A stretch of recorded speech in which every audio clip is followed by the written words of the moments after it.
pues esto está encendido. Decía que después de este tiempo de oración que agradecemos, ¿verdad? Que nos... Pues a ver qué hago ahora.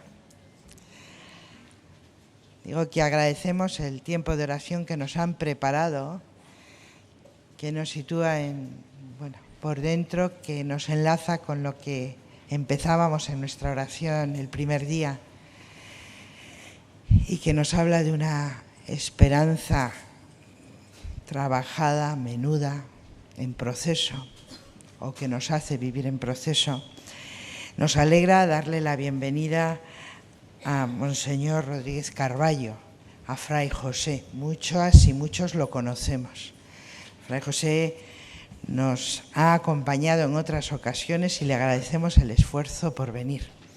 Sabemos todos que es gallego, franciscano y actualmente es el secretario de la Congregación para los Institutos de Vida Consagrada y Sociedades de Vida Apostólica.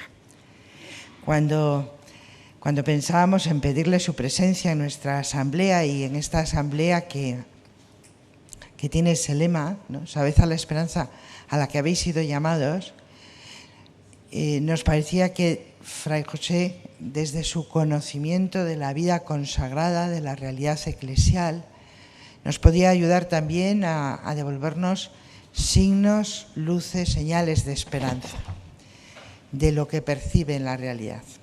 Pero además ayer, todos lo sabemos, ayer le pedimos a los miembros de la asamblea que dejaran cuestiones que querían hablar con usted. Entonces las hemos intentado agrupar. Este tiempo de la mañana es tiempo de diálogo, a partir de cuestiones recogidas, y si hay cuestiones que salen en el camino, pues las abordamos también, si le parece. Es tiempo de diálogo a través de lo que sentimos de distintos modos que nos pueden ayudar y puede ser importante dialogar hoy. No sé si vamos a abarcar todas las cuestiones, porque tenemos varias páginas de cuestiones. Entonces vamos a ir seleccionando algunas y agrupando algunas, si os parece. Pues sin más, muchas gracias de nuevo. Y si le parece, empezamos a dialogar. Permitidme que os salude y que para mí es una gran alegría estar aquí. Saludo a todos. Saludo a todos y a todas. Para mí es una gran alegría estar aquí de nuevo. Y bueno, mi presencia es también en nombre de la congregación, por tanto, el prefecto y los demás oficiales están mejor o peor representados en mi persona en este momento. Gracias por la invitación y adelante entonces con el diálogo. Casi una pregunta inicial que abre y que, hablando de la vida consagrada, alguien plantea, en el contexto actual de nuestra Iglesia, ¿cuáles son las claves para vivir con esperanza? ¿Y dónde descubre señales de esperanza en la vida consagrada? ¿Es amplia? Bueno, yo había escrito aquí unos folios y ciertamente trato de ese tema, las razones para la esperanza. Yo empezaría, y esto tal vez ya me lo habéis oído otras veces, haciendo una distinción entre optimismo y esperanza. Si a mí me preguntáis, José, ¿tú eres optimista sobre el futuro de la vida consagrada? Yo os diría inmediatamente no. Y no me preocupa. Y si me preguntarais, ¿eres optimista sobre el futuro de la Iglesia? Os diría igualmente no, y no me preocupa. En cambio, si me preguntáis, ¿tú tienes esperanza en el futuro de la vida consagrada y de la Iglesia? Inmediatamente os diría sí. Para mí hay una gran diferencia entre optimismo y esperanza. El optimismo por hacer referencia a un texto bíblico, se basa en nuestros carros y caballos, nuestras obras, nuestros números, la Edad Media, nuestros títulos. Bueno, pues yo digo muchas veces que nuestros carros, también los de la Iglesia, porque yo quisiera dejar claro que la vida religiosa refleja el estado de la Iglesia. Refleja el estado de la Iglesia, para bien como para mal. Es verdad que no es la única clave de lectura del estado de la Iglesia, pero es una clave de lectura importante. Y entonces, bueno, pues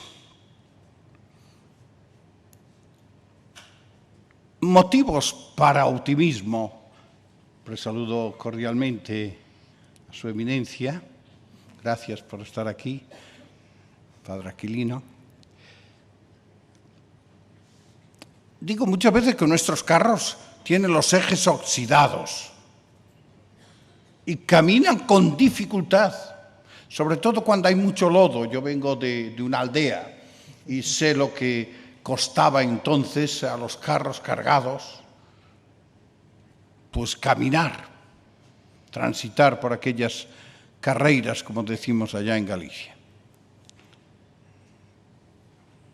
Y nuestros caballos, pues también la edad y otros achaques, pues hace que no corran demasiado.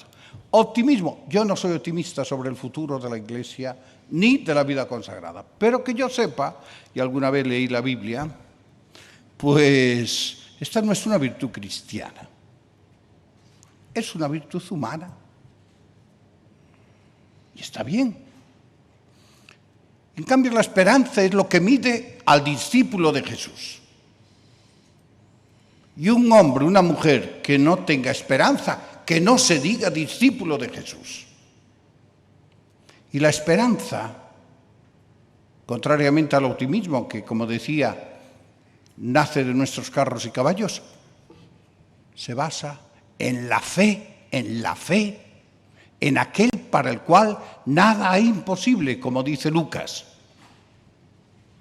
Y si para él nada hay imposible, como dice Pablo, todo lo puedo en aquel que me da la fuerza. Una fuerza que se manifiesta, siempre citando a Pablo, en nuestra debilidad. En nuestra debilidad. Esto me parece que es importante recordarlo. La crisis de esperanza va de la mano de la crisis de la fe. ¿Queremos saber cómo anda nuestra fe? El termómetro, la esperanza. Y aquí yo pediría, lo cito en estas hojas, recordar aquello que nos decía el Papa Benedicto XVI el 2 de febrero del 2013, pocos días antes de renunciar a la sede de Pedro. No os unáis a los profetas de desventura, que no aman la vida consagrada y por tanto están anunciando desde hace décadas que sobre todo las formas históricas de vida consagrada, que no tradicionales, atención a las palabras, que no viejas, atención a las palabras, que no son inocentes para nada, son formas históricas unas y formas recientes otras. Pues bien, el Papa nos decía, no os unáis, y nos lo decía a los consagrados, a los profetas de desventura, aquellos que, como he dicho, no amando la vida consagrada, llevan anunciando que ésta ya ha cumplido su misión y que debe desaparecer. Desaparecerá cuando el Señor lo quiera. Y el Papa Benedicto a los obispos de Brasil en 2010 les dijo que se olviden del fin de la vida consagrada. Porque la ha querido Jesús. La ha querido Jesús. Entonces, lo primero que yo pediría a los consagrados de España, menos lágrimas por un pasado que no volverá. Que no volverá. Y más esperanza. Y motivos no nos faltan.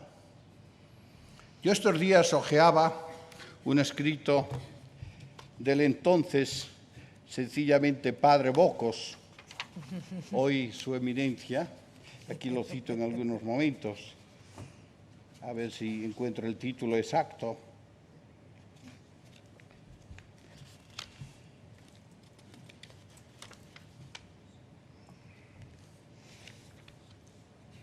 Bueno, pues ahora no aparece. Pero un escrito que usted hizo en Frontera sobre la vida consagrada. Y bueno, pues ahí hacía una bella síntesis. Aquí está. Caminando hacia la aurora. Reorganización de estructuras en la vida consagrada. Fue publicado en el año... bueno, hace algunos años. Aquí no lo tengo en esta nota, lo tengo en otra. Y ahí hacía una síntesis de los motivos. No lo titulaba así, pero razones para la esperanza. Y yo esas razones las sintetizo. Una primera, en el trabajo sin descanso para dar a la vida consagrada mayor significatividad evangélica. Yo creo que no ha habido, tal vez peco de optimismo, que no lo soy, un grupo dentro de la Iglesia que más haya trabajado después del concilio para realmente aplicar el concilio y darle significatividad a la vida consagrada. Con nuestros errores, ¿y quién nos los comete? Porque además el que camina se puede equivocar, ya lo creo. El que no camina se ha equivocado en hacer. Se ha equivocado en hacer. Por tanto, hay que arriesgar. Y la vida consagrada ha arriesgado y ha cometido errores. Pues estamos ahí para sanar esos errores. Bien, otro campo que yo veo que nos da razones para esperar es la fidelidad de la inmensa mayoría de los consagrados. Yo esto sí que lo quiero resaltar. La santidad que hay en la vida consagrada. La última canonización. Todos consagrados, excepto una que también era consagrada, porque era de la Orden Franciscana Seglar. No era religiosa, pero era consagrada. Todos consagrados. Y si vais a ver el martirologio que se actualiza cada año, el Vaticano hace una lista de mártires durante el año, la inmensa mayoría son consagrados. Y como le dije yo a un amigo obispo de España, porque él me decía, José, dime un signo de futuro de la vida consagrada. Y en ese momento le dije, pues los mártires. Mientras la vida consagrada tenga mártires, quiere decir que dice algo al mundo y a la Iglesia. El día que nos falten los mártires, atención, se enciende una luz roja. Y lo mismo se puede decir de la Iglesia. El día que le falten mártires, quiere decir que somos del común, digo yo, de pastores. Cuando un santo no sabemos si, que no es virgen ni mártir, lo metemos en el común de pastores. Bueno, pues ahí. Bueno, pues la inmensa fidelidad. Y esto no lo podemos olvidar. Y me diréis, oye, pues tú cada año publicas las estadísticas de los que dejan. Es verdad, porque hay que saberlo. Y no tenemos reparo en decir que esto es una hemorragia, los abandonos. Que nos siguen dejando más de 2.000 al año. Pues esta es nuestra realidad. Pero tenemos, el Papa, cuando yo publiqué por primera vez las estadísticas de abandonos en el Observatorio Romano, yo le pregunté a él, Santo Padre, ¿usted cree que debo publicar? Sí, públicalo. Es que no hay por qué avergonzarse, pero si en las familias, nuestra crisis es otra plataforma para ver cómo están las familias, que están rotas. Esta es la verdadera crisis a mi modo de ver, de la sociedad. Bueno, la inmensa la fidelidad. Aprovecho para decir que va a salir un libro, ahí ya estará Fernando muy atento para comprar los derechos de autor, porque después se adelanta incluso a nuestras publicaciones. Yo lo vi entrar por ahí, por eso digo. Bueno, Fernando, va a salir en estos días, ya está en la imprenta el texto italiano sobre la perseverancia, la fidelidad, y también tocamos el tema de los abandonos. Y es un volumen bastante voluminoso, valga la redundancia. Bueno, otro signo es el largo camino recorrido en la formación. A mí esto me da mucha esperanza. Claro que estos signos, aprovecho para decir, no son signos es decir, signos claros, que en todos los institutos se dé por igual y que en toda la vida consagrada. No, hay quienes van a 100, otros a 200, que aunque no se debe ir, pero vamos, otros pues van a 50. Bueno, los ritmos son distintos, pero yo creo que hemos avanzado muchísimo en la formación. Yo lo que creo aquí es que aún nos queda mucho que hacer, sobre todo para dar prioridad a la formación permanente. Para mí esto sigue siendo una laguna, pero por lo demás yo creo que en la formación hemos hecho caminos pues muy buenos. Después, otro signo para mí de esperanza, una razón más para la esperanza, es la multiculturalidad e internalización de la vida consagrada. Tal vez aquí, bueno, la presencia vuestra no dice la realidad que están viviendo las congregaciones. Aquí veo que todos tenéis más o menos un rostro latino. Pero cuando uno se junta con el común de pastores, es decir, con la base, ya se ve que esto ha cambiado. Basta mirar los rostros. Yo recordaré siempre una misa que tuve con todos los jóvenes consagrados en Notre Dame, en París, antes de que se quemara. Y aquello, bueno, pues era un mosaico de culturas. Se ve enseguida. Claro, en unos países es más, en otros menos. Y Francia, pues en este sentido, ha hecho un camino muy largo porque ya la sociedad lo es. Pues bien, la multiculturalidad y la internacionalización de la vida consagrada. Bueno, pues hay que reconocer que la geografía de la vida consagrada está cambiando. Y con ello cambia el rostro de la vida consagrada. Pienso, por ejemplo, en Estados Unidos, donde en poco tiempo la vida consagrada tendrá un rostro latino y asiático. Latino y asiático. Y no pasa nada. Y no pasa nada. Aquí yo pediría que tengáis presente una cosa. Estoy viendo esta tentación desde la congregación. ¿Qué está sucediendo? Institutos que se fundaron en España, no sé, no conozco esto, pero lo digo abiertamente. Por ejemplo, en Bélgica o en Holanda.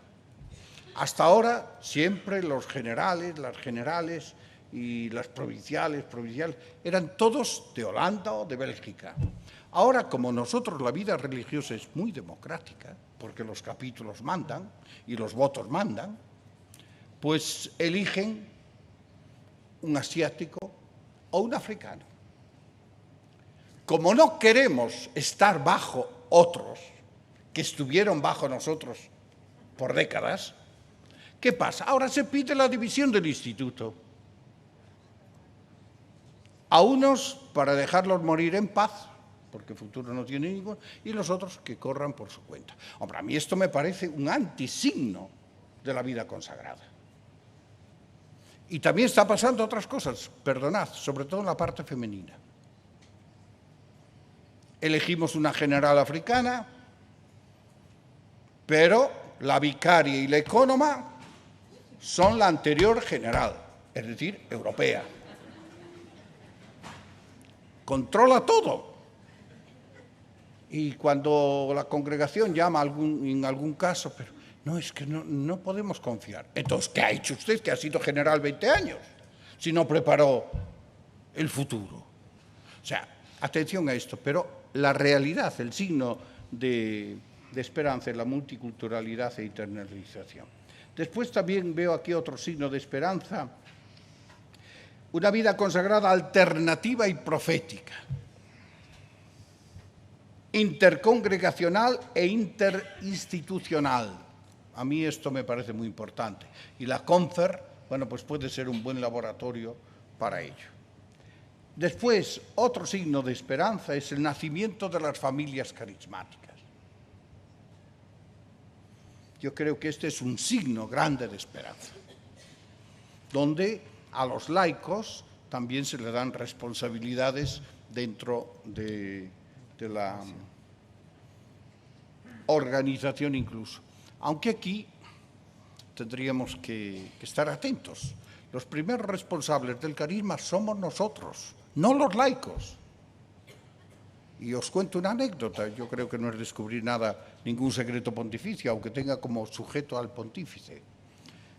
Bueno, cuando celebró la misa el 19 de marzo del 13, cuando iniciaba su ministerio petrino, yo tuve la gracia de concelebrar junto con el general de los jesuitas. Fuimos los dos únicos generales que estábamos concelebrando en eso. Y al final los saludamos allí delante de la imagen de la Piedad. Y entre otras cosas que yo le dije, que no vienen a cuento, una sí la puedo contar. Santo Padre, yo era general de los franciscanos. Por favor, enséñanos a los franciscanos a ser más franciscanos, ya que lleva el nombre de Francisco.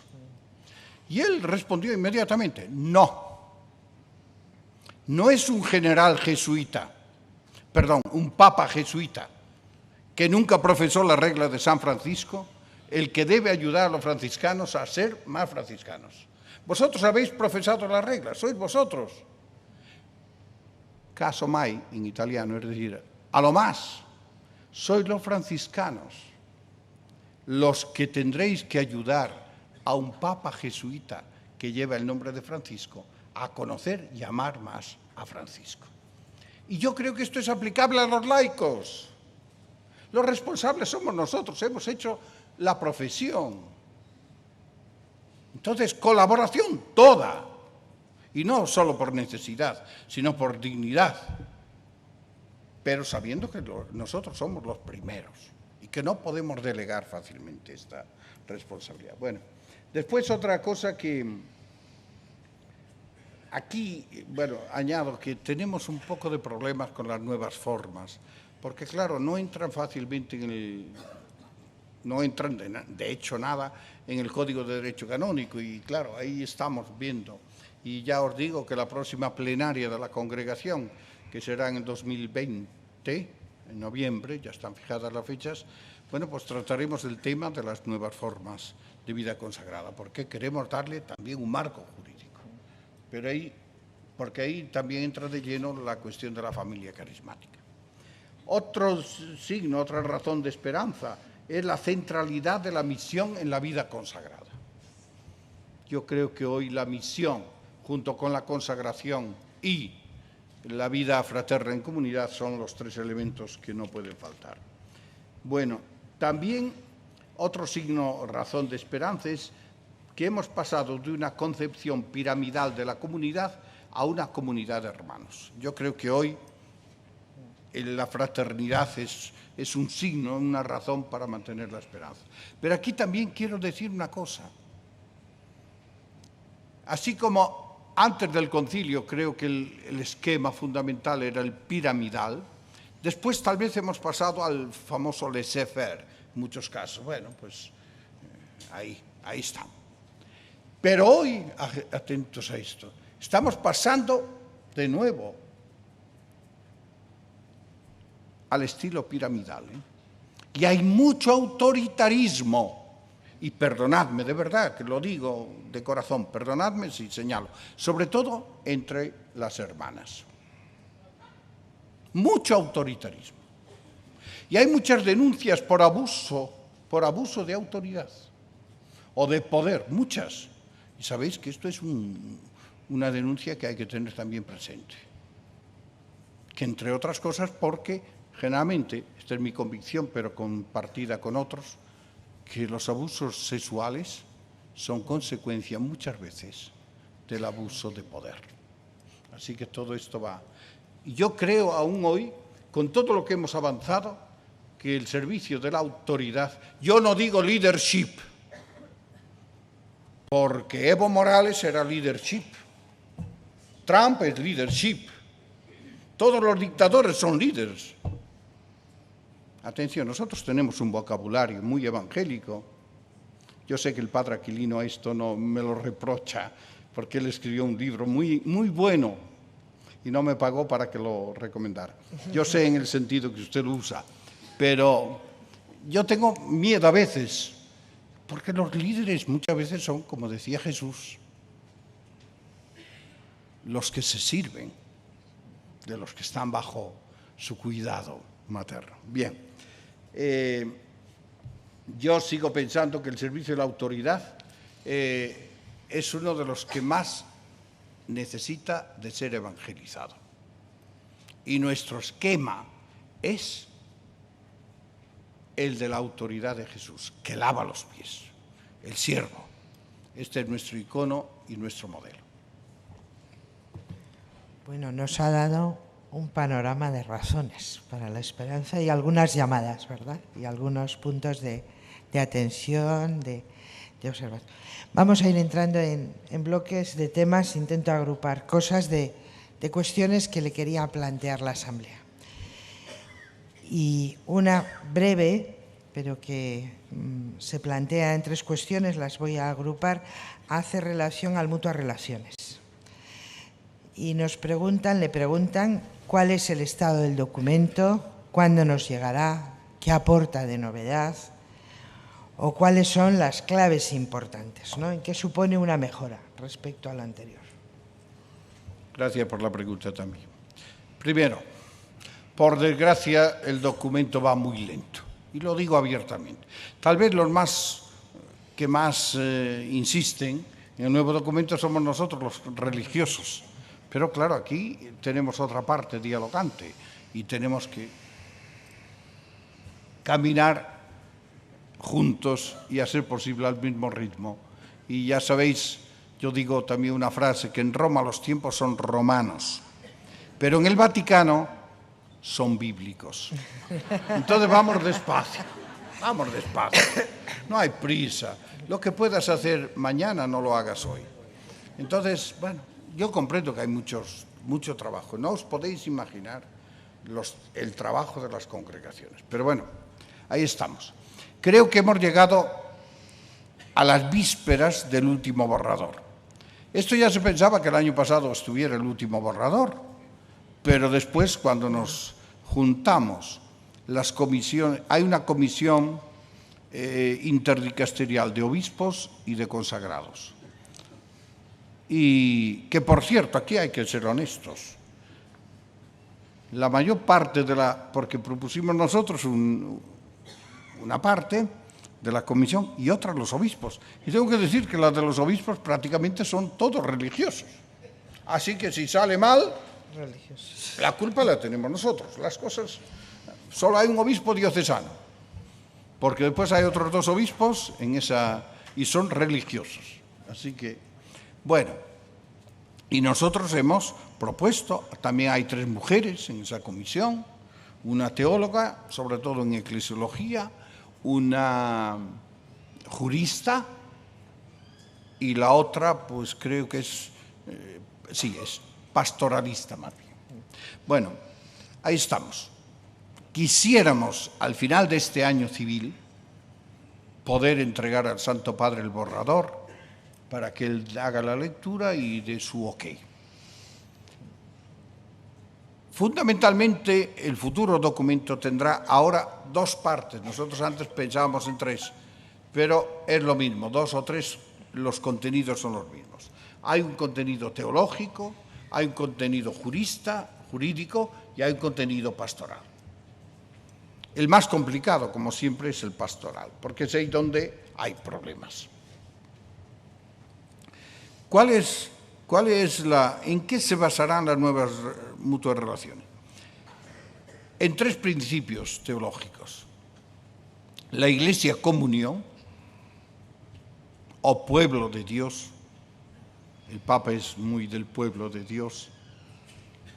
Segundo, la justa autonomía de los consagrados de la vida religiosa, la justa, porque también hay una que no es justa. Y tercero,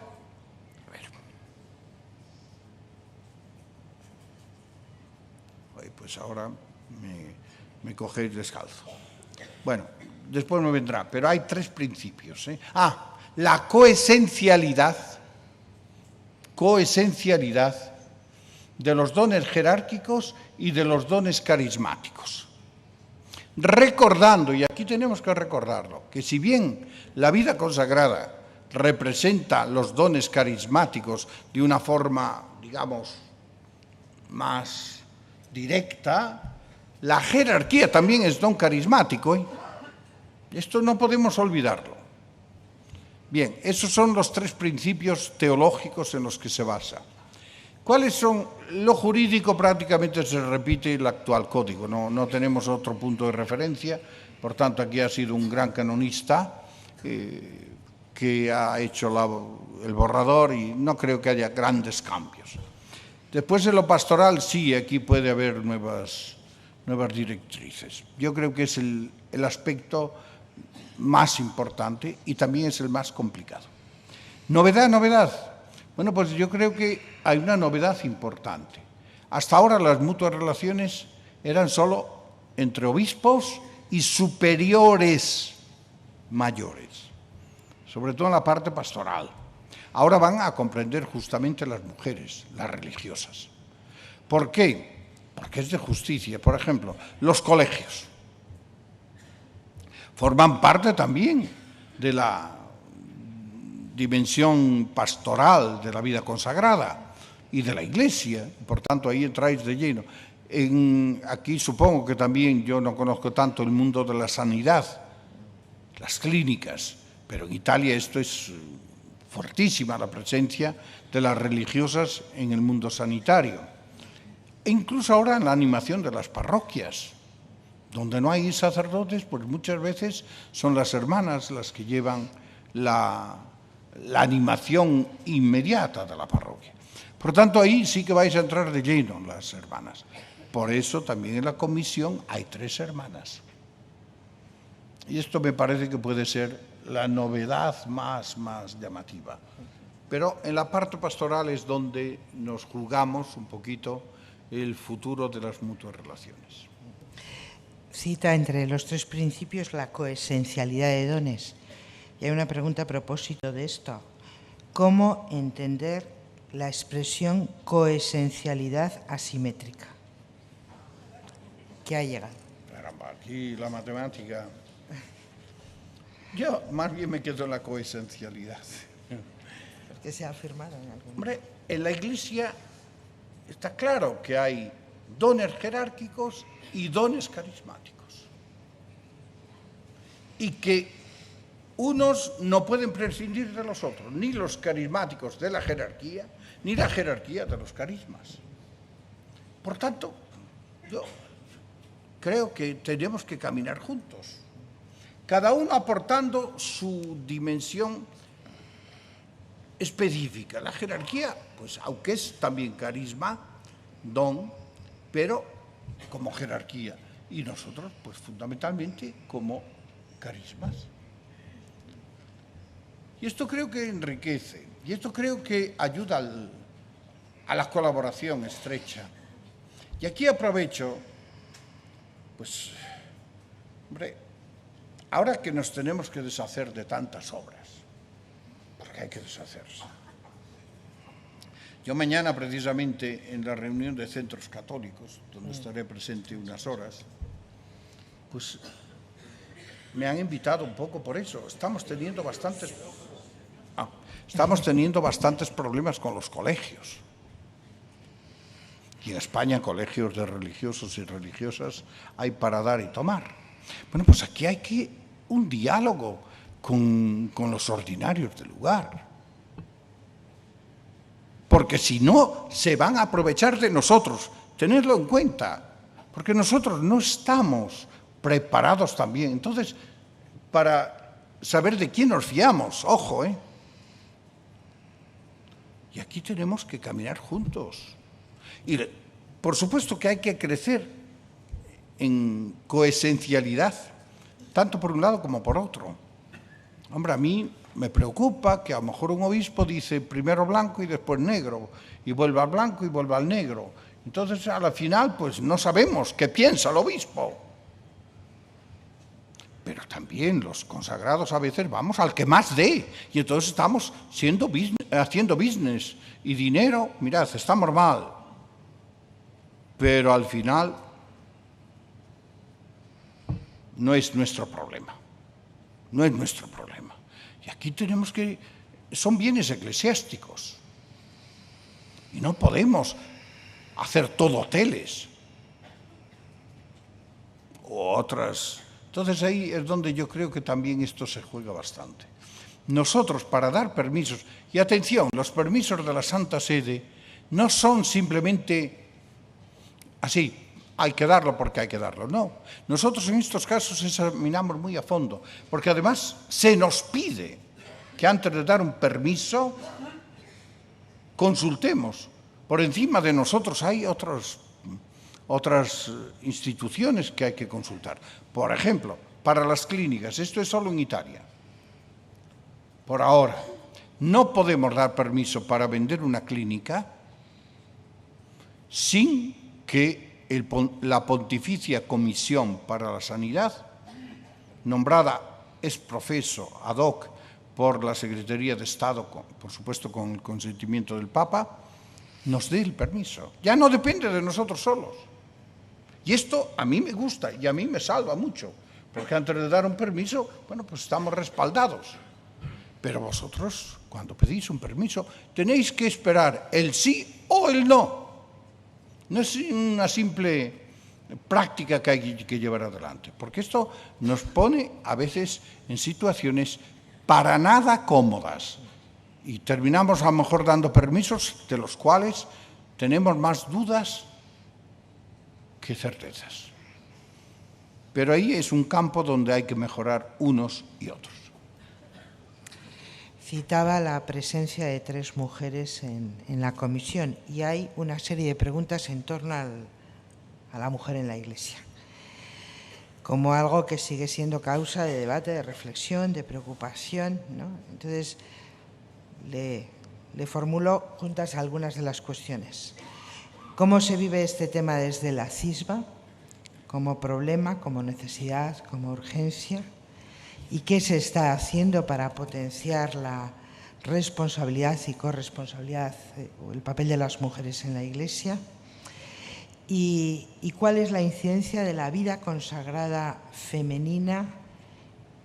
Aquí preguntan, en la Iglesia de Roma. ¿Cuál es la incidencia?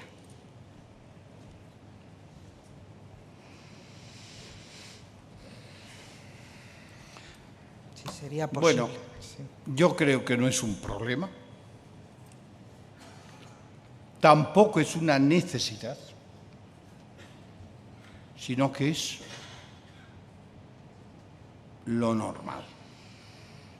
Porque estemos atentos a las necesidades, porque entonces nos lleva muchas veces a tomar decisiones que no están pensadas. No.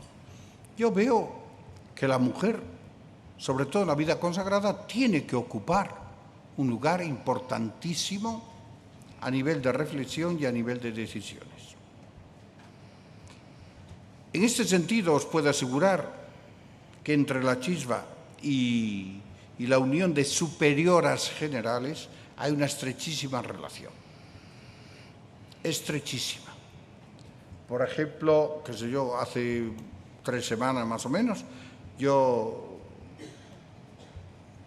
el dicasterio, porque estábamos 3 del dicasterio, pues fuimos a la Unión de Superioras Generales para tratar un tema muy doloroso, que es el de los abusos sexuales, y llevar una línea común. Y esto fue iniciativa de la CISBA, y con 1000 amores. Ahora el próximo Consejo de los 16, que será el próximo jueves, sabéis, para quien no lo sepa, los superiores mayores generales tienen una doble representatividad en la Curia Romana. Uno en la congregación de Propaganda Fidei, y ahí sería el grupo de los 18. Porque claro, muchas misiones están en manos de los religiosos. Y son 8 mujeres y 8 hombres. En nuestra congregación hay la representatividad de 16.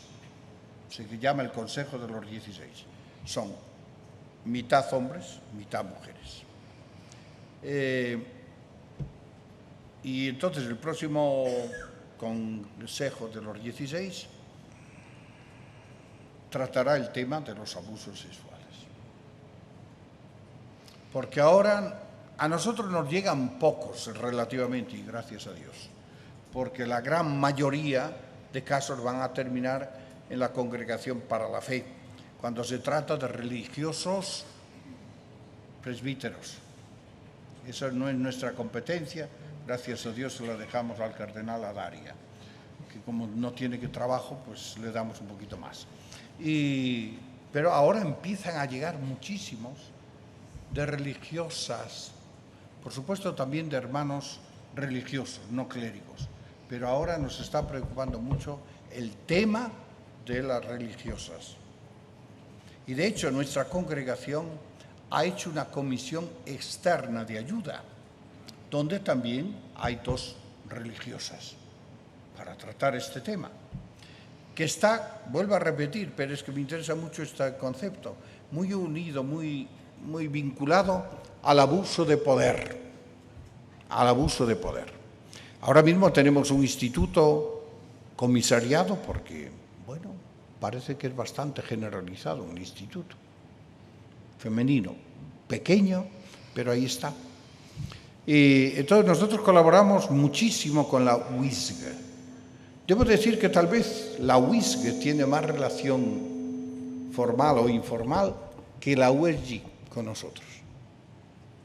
Y tiene iniciativas muy buenas. Ahora están estudiando, nosotros le dimos ese mandato, a unos y a otros, varones por una parte, mujeres por otra, estudiando los pequeños institutos, que es otro problema gordísimo. Nosotros en este momento tenemos más de 100 institutos con menos de 100 miembros. Más de 50 institutos con menos de 50 miembros. Pero cuando digo menos, pues podemos tener un instituto con 2 personas. De derecho pontificio.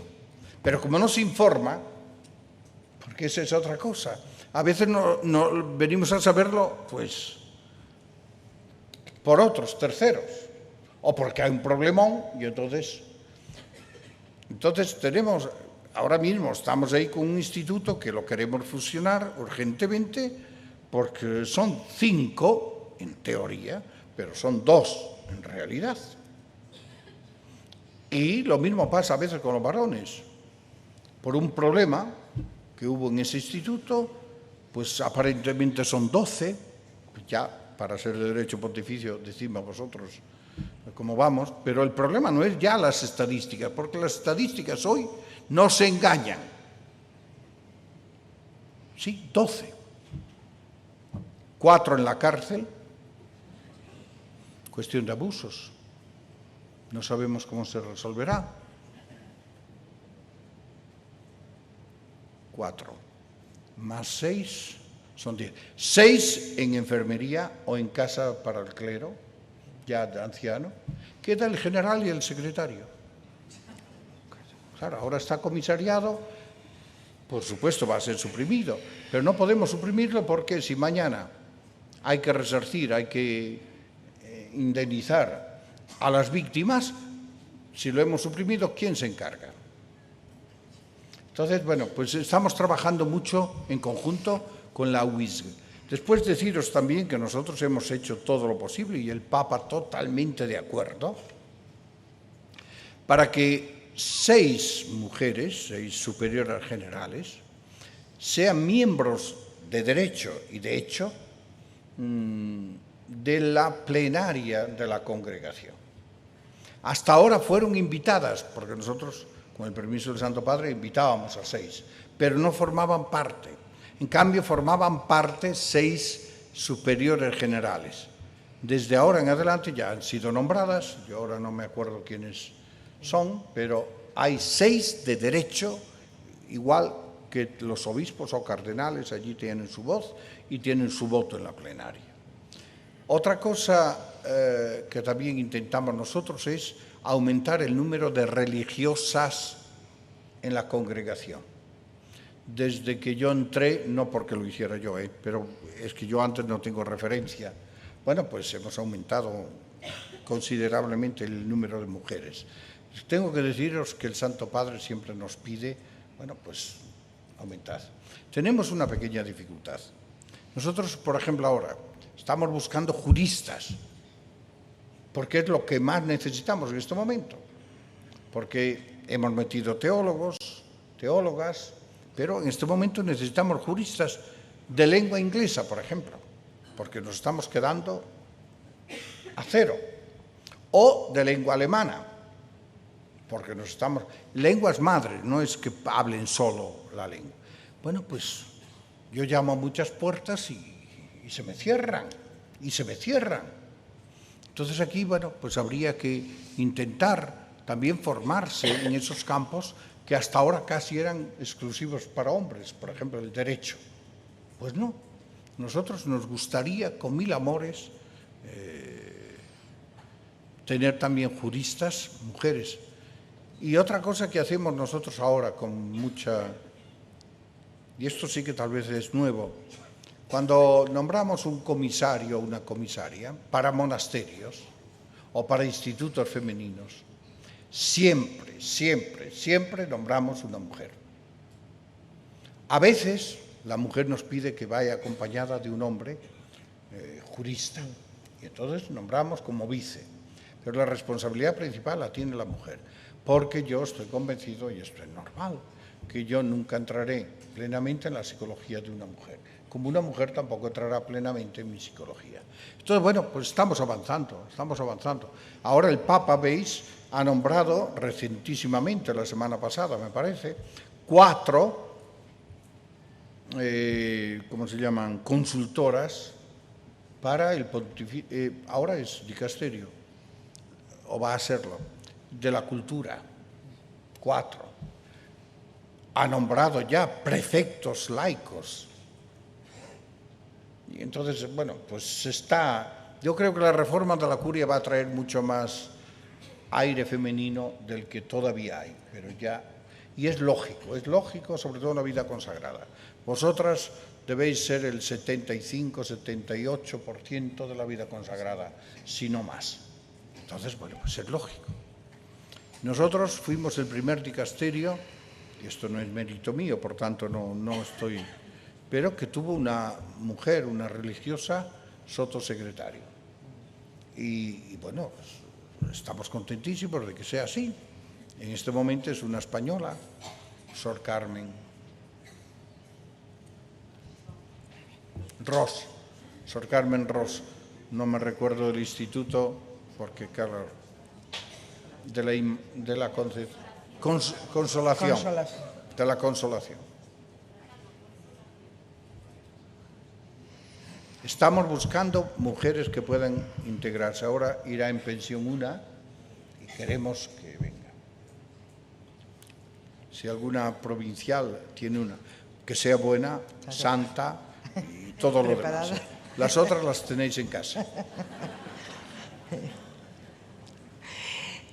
Volvemos a esa mirada amplia a la vida consagrada y se nos plantea cuál es la principal, desde su conocimiento, cuál es la principal problemática que afronta la vida consagrada en otros países. Compartimos debilidades y oportunidades con la vida consagrada española. ¿Qué podemos aprender de su experiencia, de otras realidades? Ante todo, yo quiero decir una convicción mía, cierta o errada, que la crisis es global. Que en unos sitios se manifiesta de un modo, en otros de otro. unos antes, otros después, pero que esto es global. Por tanto, estamos todos en el mismo calderón. Ahí se cocina todo. Yo creo que tenemos que estar atentos a los espejismos. Es que en este país las vocaciones, sí. Hay que saber también los que entran, pero también los que dejan. Nosotros en eso tenemos un observatorio bastante significativo. El Papa Juan Pablo II dijo en una ocasión que el futuro de la Iglesia estaba en América Latina. Yo pido perdón a las hermanas que podáis y hermanos que podáis venir de América Latina, pero yo no tengo esa percepción, al menos en lo referente a la vida consagrada. Un país de América Latina, no voy a decir de momento el nombre, por 4º año consecutivo es donde más abandonos se han dado de la vida consagrada. Esto tiene que hacernos pensar.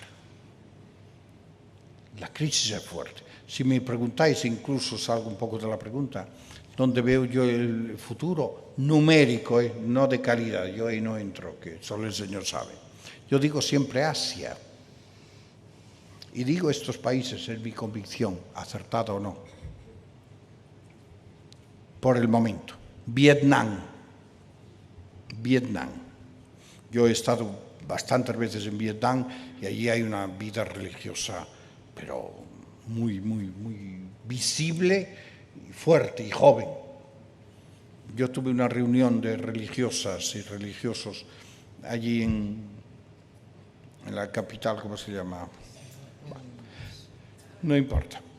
Eran cerca de 15.000 en la reunión, Y el coro que prepararon para esa ocasión eran de cerca de 400.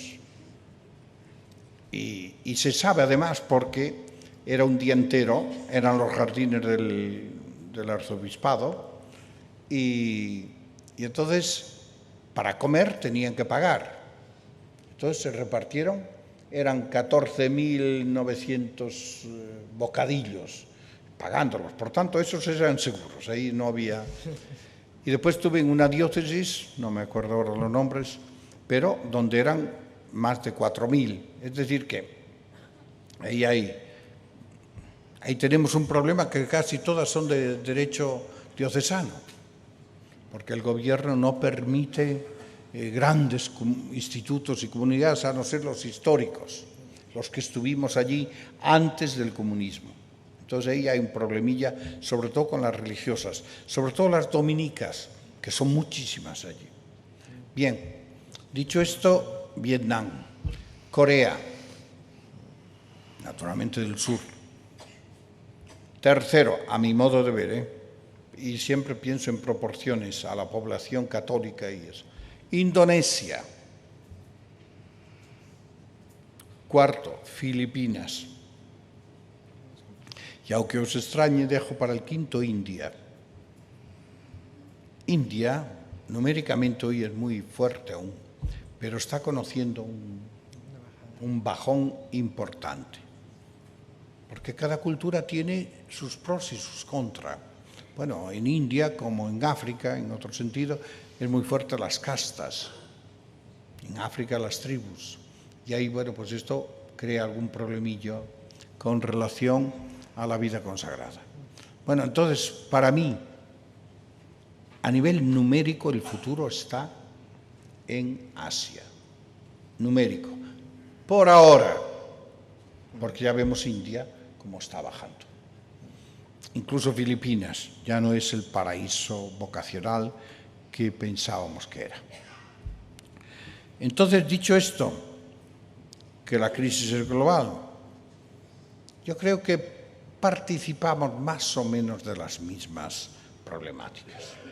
Lo que pasa es que donde haya un número fuerte de vocaciones, pues no se dan cuenta de algunos problemas, que a lo mejor gente, observadores, observadoras de fuera podemos ver. Yo os cuento mi experiencia. Cuando yo era general, pues nosotros los frailes menores en Polonia tenemos muchas vocaciones. En Polonia son 5 provincias fuertes. Yo les estaba diciendo siempre, atención, podéis caer en la misma crisis que está atravesando el resto de Europa. No, tú vienes de España, donde la vida consagrada está como dicen ellos que está, que no es verdad. Y entonces tú, bueno, pues ahora ya lo están viendo. Lo que era impensable, ya llevamos 2 provincias en estos 2 últimos años que no tienen noviciado. Esto era impensable. Pues ahí está. Entonces, claro, no ven hasta que llegue, que es lo que nos pasó tal vez en España. No vimos la crisis hasta que la tuvimos encima. Entonces, eso es lo que yo diría. Aprender. Bueno, yo creo que sí, que a lo mejor, y pido perdón porque yo llevo ya algunos años fuera de España y a lo mejor me equivoco en este diagnóstico. Yo creo que aquí un poco pecamos, digo primera plural, de pesimismo. Claro, como estábamos acostumbrados a contar mucho. Yo después quiero concluir con un texto que conocéis muy bien de Benedicto XVI, pero quiero concluir. Él lo aplica a la Iglesia, yo lo aplico a la vida consagrada y en España me va perfecto, como anillo al dedo. Y claro, entonces yo creo que este pesimismo sí que no hace bien. Es lo que le digo yo a las monjas de clausura. Pero hermanas, ¿queréis tener vocaciones? Pues cambiad un poquito ese rostro de funeral, como diría el Papa, por una sonrisa.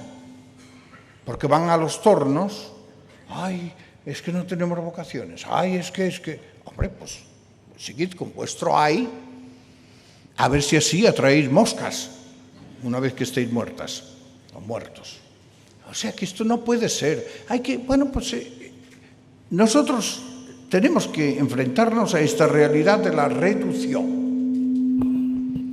De la reducción. Y no hay por qué tener miedo. Tal vez uno de los problemas de la vida consagrada es que ha sido masiva. Y que ahí entramos, o entraron, oves et bobes et omnia pecora. Y ahí nos viene ahora. Lo importante no es el número, es la calidad. Yo creo que España esto, como digo yo muchas veces, hay muchos discípulos de María Magdalena y tal vez nos faltan algunos más de Jesús. María Magdalena, esos lagrimones por el muerto que ya no existe porque ha resucitado, le impiden ver al vivo que está a su lado. Y yo creo que España puede aportar todavía mucho a la vida consagrada de otros continentes, sobre todo yo pienso en América Latina, por la lengua y otras cosas. Europa no está muerta en la vida consagrada. Estos días yo me reunía con un provincial franciscano que ahora es el coordinador de los provinciales de Europa, que decía, una de tus responsabilidades es decir que Europa no está muerta. A ver, ¿qué provincia en la orden tiene tantos novicios como tienes tú? Estoy hablando de Herzegovina. Territorialmente pequeñísima. Bueno, pues ahí hay un florecimiento de vocaciones impresionante. Pues esto hay que decirlo. Sin complejos de superioridad, pero tampoco complejos de inferioridad. Creo que con eso ya apunta cosas de algunas cuestiones que venían, y como luego tiene ese texto, igual ahí nos lo va a contar.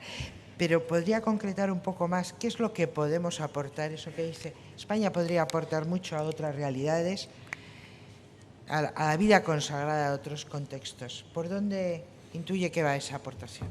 Para mí, me viene así bote pronto, España puede aportar mucho a nivel de reflexión sobre la vida consagrada.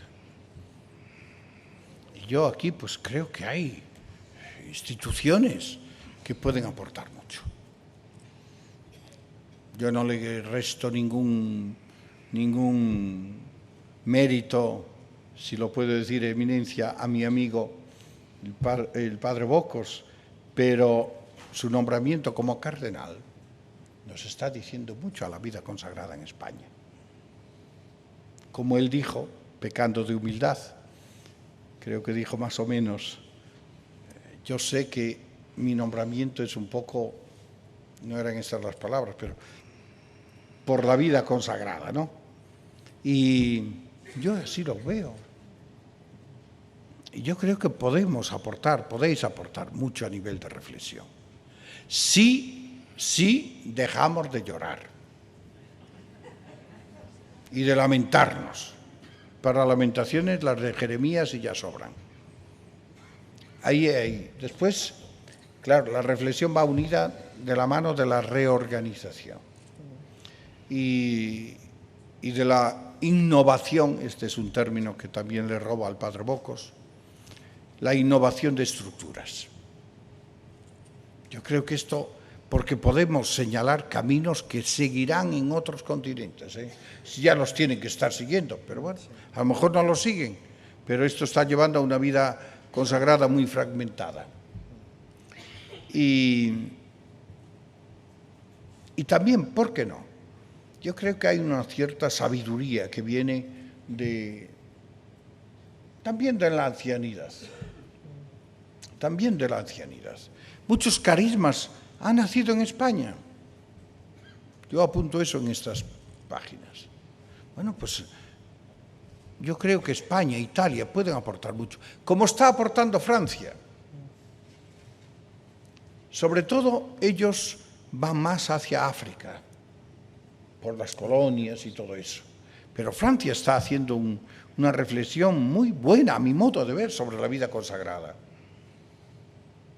Por ejemplo, ahora están profundizando mucho un tema. Yo tengo que escribir, estoy escribiendo el prólogo de un libro que va a salir ahora sobre la deriva sectaria en la vida consagrada. Y fijaros, ¿quién lo escribe? Bueno, es un equipo, pero el coordinador y el que tiene más parte en ese libro es nada más y nada menos que el ministro, así le llaman también ellos, ministro general de los Certosini, ¿cómo se dice aquí? De los cartujos, que pensamos que están fuera del mundo. Yo lo conozco mucho al general de ellos, Dimas, que vive en la Gran Chartreuse de Francia. Yo estuve allí varias veces y es un hombre que sigue con una atención increíble el desarrollo de la vida consagrada. Y los obispos tienen mucha confianza en él y todos los superiores mayores. Y él nunca sale de la clausura porque por la regla, ellos siguen la regla de San Bruno al pie de la letra. Como la escribió él, se vive hoy. Y él no puede, mientras dure el mandato, salir de un radio de 10 kilómetros en torno al monasterio. Eso para los que somos itinerantes sería imposible vivirlo. Bueno, pues Francia está aportando mucho, mucho. Yo creo que también sería bueno que nosotros nos sirviéramos un poco de la reflexión que se lleva a cabo en Francia, porque ellos han vivido la crisis antes que nosotros, yo creo. Y en gran parte están saliendo a lo mejor de la crisis antes que nosotros. Porque yo veo que ya hay signos, aquí también por supuesto, pero hay signos de que la crisis, sin pensar que van a ser los que eran antes. Y en esto la vida consagrada en Francia tuvo que hacer un acto de mucha humildad, porque se creía. Esas afirmaciones se enlazan con otra de las cuestiones que se planteaba a propósito de las conferencias de religiosos. Y aquí apuntaba algo en relación a Francia o a la vida religiosa en Francia, ¿no? ¿Qué están haciendo las conferencias de religiosos de otros países que nos puedan ayudar para potenciar el dinamismo de la nuestra? Yo creo que aquí a lo mejor convendría mirar hacia América Latina, concretamente a la CLAR. Yo me reuní con ellos, con la directiva, hace 2 días precisamente, porque ayer tenía el encuentro con el Santo Padre. La CLAR, como sabéis, pasó por diversas etapas. No entro ahora a enjuiciarlas. Creo que en este momento hay un momento bonito y de reflexión, y están trabajando mucho en la comunión a nivel de América Latina, en el campo de la vida consagrada. La CLAR podría ayudar a la CONFER un poquito también, bueno, para compartir. Y además tenemos la ventaja de la lengua, por tanto hay siempre Yo, una de las cosas que me viene en mente es ¿por qué no hacéis una reunión entre las directivas de ambas conferencias y después a lo mejor otro tipo de iniciativas? Pero yo miraría a la clara.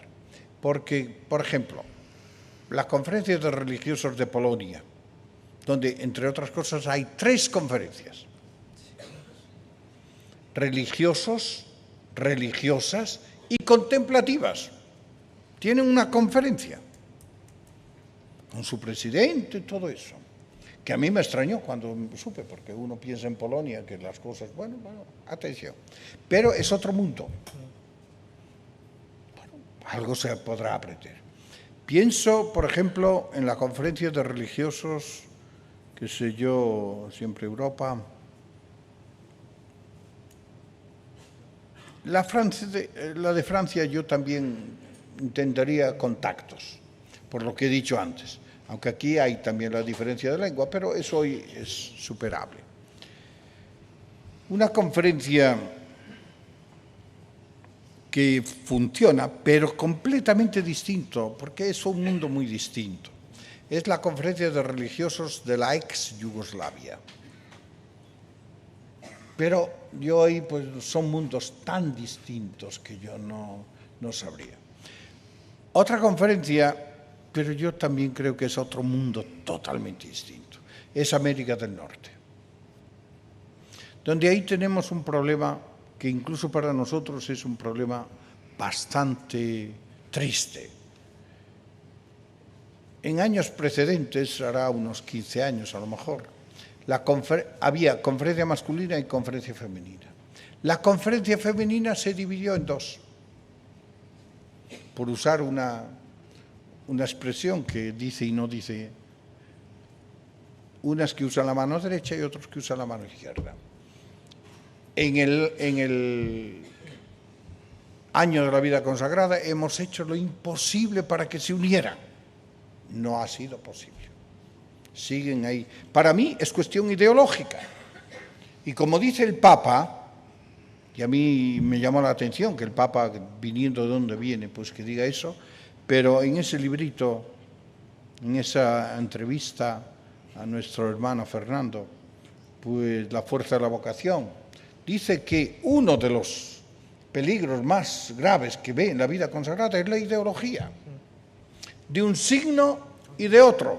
Y yo, haciéndome un poquito así el ingenuo, le pregunté, ¿qué quiere decir, Santo Padre, de un signo y de otro? Dice, anda, José, ¿de derechas o de izquierdas? Es decir, que aquí nos tendríamos que preguntar todos, a ver a dónde nos lleva la ideología. Y sobre todo, si nos lleva a la división, eso no es evangelio. Eso no es evangelio. Quien divide es el diablo, nunca Jesús. Diabolos. Entonces, América del Norte estaría atento, pero yo miraría, sobre todo la Confer, que mirase un poquito a la CLAR, porque está viviendo un momento distinto a cómo lo vivió, tal vez interesante, y también un poquito a la francesa. Vamos a cambiar de núcleos, por eso de que hay muchísimas cuestiones, y una de ellas hace referencia a situaciones de violencia, de división, de riesgo, de peligro, y nos plantean 2 cuestiones. ¿Cómo está la situación, se sabe, de nuestros hermanos en países donde el riesgo y el peligro es el pan de cada día? Siria, Chile, Bolivia, Nicaragua. ¿Cómo ayudarles? ¿Cómo acoger estas realidades y vivirlas como nuestras?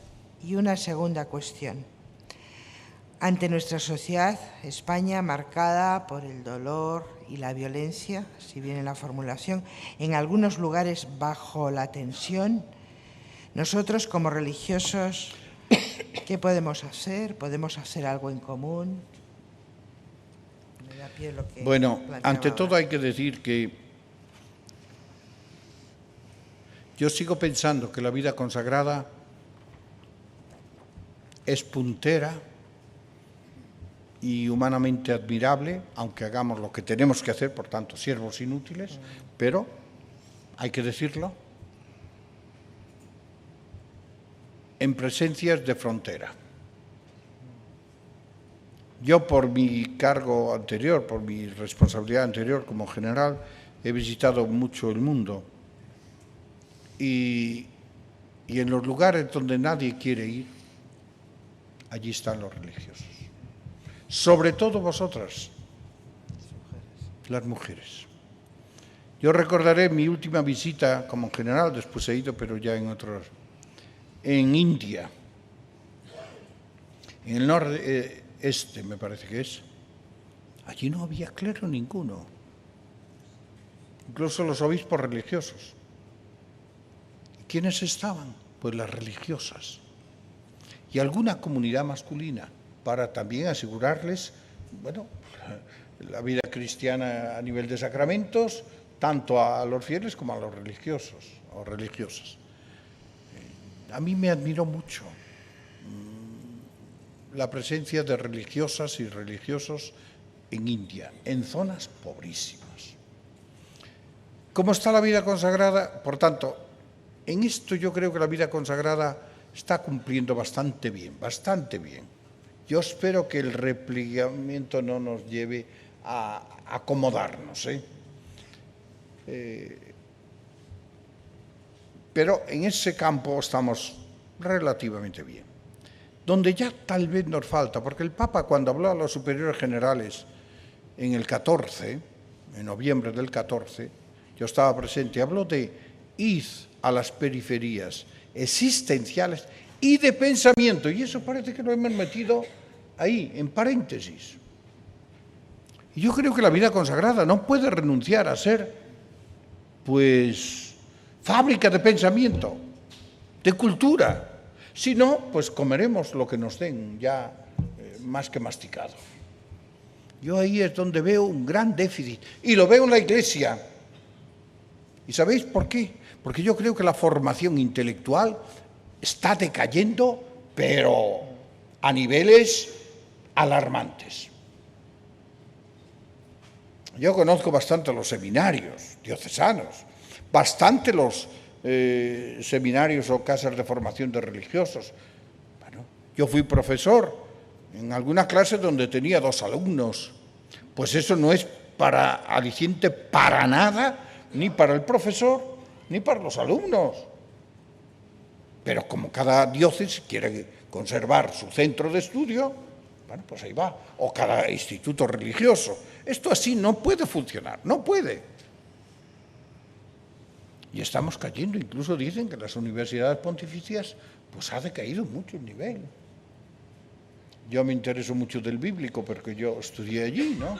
Y bueno, no es porque yo haya estudiado allí, pero antes hablar del bíblico pues era... Bueno, pues hoy parece que también algunos niveles de lenguas y eso ya se bajó. ¿Por qué? Porque la cultura general es muy baja. Entonces yo creo que aquí habría que hacer un esfuerzo y pido a las religiosas, por favor, formaros bien teológicamente y también otras especializaciones de... Ahí creo que todavía tenemos que hacer más. ¿Cómo está la vida religiosa? Por ejemplo, citaste Siria. Yo tuve la dicha de visitar Siria hará unos 6 meses u 8. Y bueno, fue una visita interesantísima. Me encontré en Alepo, que está al norte, en Homs, en el centro, y en Damasco, en el sur, con todos los consagrados, acompañado siempre del nuncio, que es además cardenal. Creo que es el único nuncio cardenal. Y siempre con 2 coches de militares, porque íbamos a zonas donde no se podía entrar sin los militares, para deciros el clima que existe todavía. Bueno, la frase que más me repitió el nuncio, que no es religioso, es esta: si no fuera por la vida consagrada, hoy la Iglesia en Siria estaría muerta. Los consagrados en Siria, ninguna congregación dejó Siria a pesar de las grandes dificultades que había. Solo una congregación femenina, pero explico después, dejó temporalmente, ya han vuelto, porque vieron a una hermana, estaba la comunidad reunida en la sala de televisión y veían pues la carretera, y se bajó esta hermana del autobús, la vieron bajar y de repente cayó una bomba mismo a la entrada del convento. Buscaron algún recuerdo de la hermana para dárselo a la familia, nada, o sea, quedó totalmente deshecho el cuerpo. Eso causó un impacto tan fuerte en la comunidad que tuvieron que dejar, pero ya volvieron. Pero los demás, allí están, allí estamos, tanto masculinas como femeninas. Y hay ejemplos. Cito el caso, por ejemplo, de un padre jesuita, yo creo que era holandés o, bueno, de algún país de esos. Bueno, la residencia de los padres jesuitas en Homs, que es la ciudad más castigada, si vieres algunas fotos, eso es impresionante. Por eso, si podemos ayudar a la iglesia en Siria, es una urgencia. La residencia de los padres jesuitas fue convertida en cárcel. De unos y de otros, cristianos y musulmanes, allí entraban todos, los musulmanes rebeldes al régimen o lo que fuera. Bueno, pues la comunidad se trasladó, claro, la echaron, a otra residencia jesuita en otro lugar. Pero allí quiso quedarse un padre. Y a ese padre le daban la oportunidad de salir. Y él dijo, sí, con una condición, que conmigo salgan todos estos. Allí se quedó. A los 3 días de esa oferta lo mataron. Allí en el claustro central del convento de la residencia. Y allí estuvo 3 días sin ser enterrado porque no podían salir al claustro.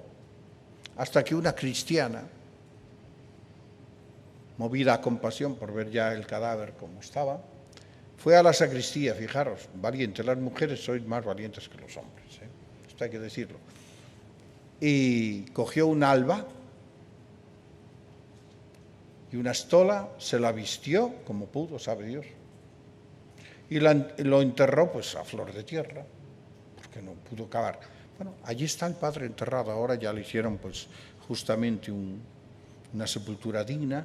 Creo que fue el padre general vuestro hace poco, porque se celebró el 5º aniversario de la muerte de este hermano.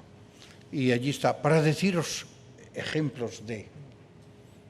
El superior, nosotros le decimos guardián de Damasco, de los franciscanos, pues es parroquia, es la única parroquia latina de Damasco. Tenía la costumbre durante la guerra, pues él tocaba la campana, no iba nadie a misa, pero como signo de la presencia de la iglesia, y decía la misa, sin nadie. Después tenía la costumbre de ir al primer banco a rezar el rosario. Y él me contaba, dice, pues yo un día sentí ahí algo que me invitaba a salir. Pues se fue al fondo de la iglesia, se sentó en el banco, en el momento en que se sienta en el banco, cayó una bomba, que aún se ve el agujero, en el primer banco. Pero para decir, ahí estaban.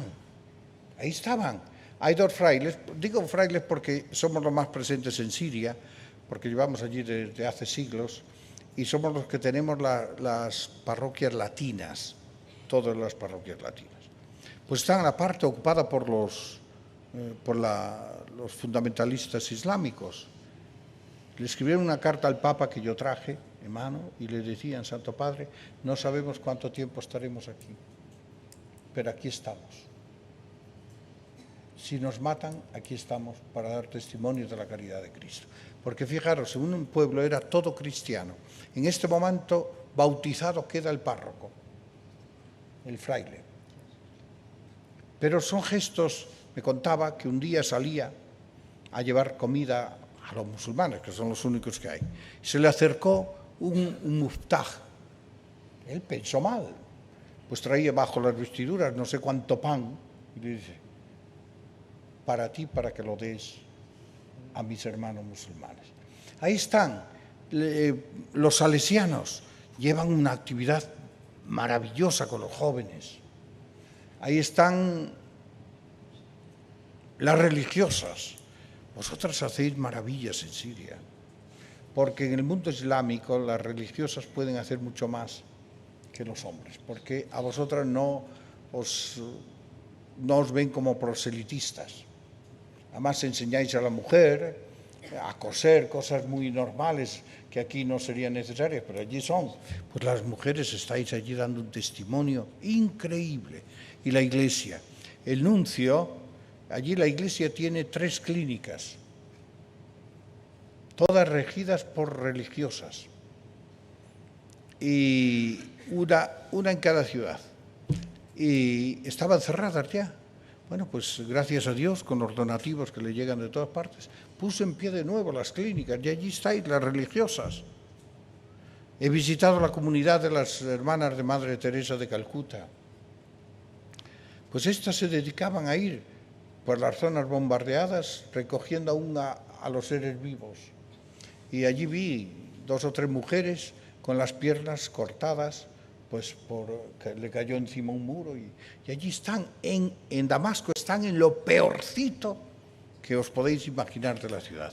Por tanto, en Siria realmente yo diría que, gracias a Dios, no a nosotros, los religiosos, pues estamos dando el callo.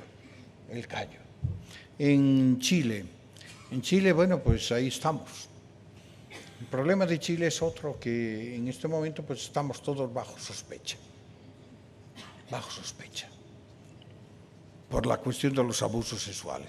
Se vive un clima, yo estuve allí reunido con la conferencia episcopal y luego con la confer de allí, tuvimos 3 días, y se ve un pesimismo, una tristeza, que realmente yo, pues claro, invitaba a los religiosos, hombre, vosotros en esta iglesia tenéis que ser signos de esperanza, si no, pero cuesta mucho. Ahora, pues, estamos bajo una visita apostólica a todas las casas de formación de Chile, porque es normal, el Papa mandó al clero que hiciera visita a todos los seminarios diocesanos, y por supuesto también tenemos que ir a los religiosos, pero además hay una crisis vocacional muy fuerte. Prácticamente las casas de religiosos apenas tienen vocaciones, entonces las mandan las poquitas a Argentina o a otros sitios. Pero a nosotros nos interesa también ver los proyectos de formación. Hay 3 visitadoras y 1 visitador, y ahí estamos. Nicaragua, pues en este momento yo no sé decir, es un país que no sigo muy de cerca. España, bueno, yo creo que aquí hay que ser signo de esperanza. En esta sociedad yo creo que España, hombre, un poco sigo. Yo, por ejemplo, a mí me da mucha tristeza ver los telediarios, es lo único que veo, pero los veo todos los días. Y aquí parece que todo es corrupción, todos son noticias. Fijaros, si hay una buena noticia, por favor, publicadla. Pero vamos, o sea, nuestra sociedad está en este momento, desde fuera, tal vez la vemos incluso peor que desde dentro, Viendo esto que pasaba en Cataluña, yo no sé si escogían las imágenes peores, pero a mí me recordaba lo que vi en Venezuela. Otro país donde los religiosos y religiosas están, pero con el fiato, dicen en italiano, con el respiro, pues no saben lo que va a pasar. Por ejemplo, ahí están las hermanas, sí, son las franciscanas misioneras de la Madre del Divino Pastor, que tienen, sí, pues ahí estáis con un gran colegio que no sabéis cuánto tiempo durará en vuestras manos, porque el gobierno ahora, y ahí estáis, pero ahí estáis. Y así las otras. En Venezuela estamos dando también un ejemplo muy grande. Bueno, como quería acabar con el texto del Papa y nos quedan 4 minutos o 3, yo antes una cuestión para responder breve, pero aludiendo a este Papa. Se pregunta cómo se vive en el Vaticano, en la CISBA, el mismo Papa, los posicionamientos de un sector de Iglesia muy crítico o que critica al Papa. ¿La vida consagrada también participa de esto? Preguntan. ¿Y cómo podemos ser la vida religiosa signo de otra cosa, de fraternidad, de profecía, de esperanza en esta situación? Ante todo, yo quiero decir que la vida consagrada nace en la Iglesia. Estoy repitiendo una frase del entonces obispo auxiliar de Buenos Aires, Jorge Bergoglio, en el Sino sobre la vida consagrada. Y él tiene, yo esa ponencia, esa charla que dio allí o esa intervención, yo la recomendaría porque es de una actualidad lo que dijo el obispo auxiliar de Buenos Aires con motivo del Sínodo de la vida consagrada. Bueno, está publicada en ese librito que publicaron los claretianos, Despertad al mundo. Bueno, pues ahí el Papa, entre otras cosas interesantísimas, dice que la vida consagrada, algo que sabemos, pero que olvidamos, nace en la Iglesia, camina, crece en la Iglesia y da frutos en Iglesia. Y esto es fundamental. Esto es fundamental. Y no, bueno, os cuento una anécdota, aunque pase un minuto. Sí. Hace muy poco vino un fundador a hablar conmigo porque lo había llamado. Y claro, cuando la congregación llama, pues no es para decir buenos días solo. Y él lo intuía bien. Entonces ya tomó la iniciativa él, antes de que yo dijera nada, pues así me ahorró que dijera lo que tenía que decir, porque ya lo dijo él todo. Es que esta no es mi iglesia, es que este no es mi papa. Bueno, y yo aquel día pues estaba de bastante buen humor.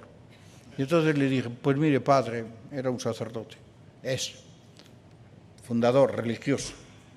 No me interesa su iglesia, no me interesa su papa. Solo le quiero recordar algunas cosas. Primero, que la Iglesia de Jesús es santa y pecadora. Así la ha querido él, la pudo querer de otra forma.